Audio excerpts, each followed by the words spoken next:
Bilamizki, chang chegara bilmaydi. U to'xtanglar, men O'zbekistonning changiman. Men Qozog'istonga o'tolmayman deb so'rab o'tirmaydi. Havo ifloslanish darajasi bo'yicha yurtimiz peshqadamlikni hech kimga berish niyati ham yo'q. Asos qilib ko'rsatilayotgan sabablardan bittasi bu ko'mir va mazutdir.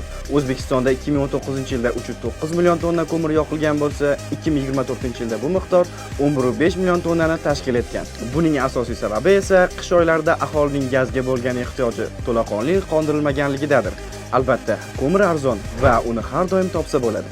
Lekin yoqilganda havoni eng ko'p ifloslantiruvchi va o'pka kasalligiga olib keluvchi PM2,5 hamda azot oksidlari ishlab chiqaradi. Mazut, ya'ni qaynatilgan neft qoldig'i. Arzon yoqilg'i turi bo'lib 2024-yilda qariyb 749 million tonna yoqilgan. U ko'mirdan ko'ra ancha zararli bo'lib, hattoki ayrim Yevropa davlatlarida taqiqlanadi. Iqtisodiyot bor joyda ekologiya har doim muammo. Lekin bu ikkalasini me'yorda saqlab turish mumkin ekan. Misol uchun Xitoy 70 yildan beri sun'iy yomg'ir hosil qilish orqali havodagi zararli zarrachalarni tozalaydi. Havo ifloslanish darajasi oshib ketsa, zavodlar vaqtinchalik to'xtatiladi. Qurilishlar changi havoga tarqamasligi uchun suv sepish, gumbaz o'rnatish amaliyotlari qo'llaniladi. Aholi ham jim qarab turgani yo'q. Ular tabiatga yordam berish uchun o'z qulayliklaridan voz kechib, jamoat transportlaridan foydalanishmoqda. Nima deb o'ylaysiz? Biz ham tabiatga yordam berishimiz uchun nima qilishimiz kerak?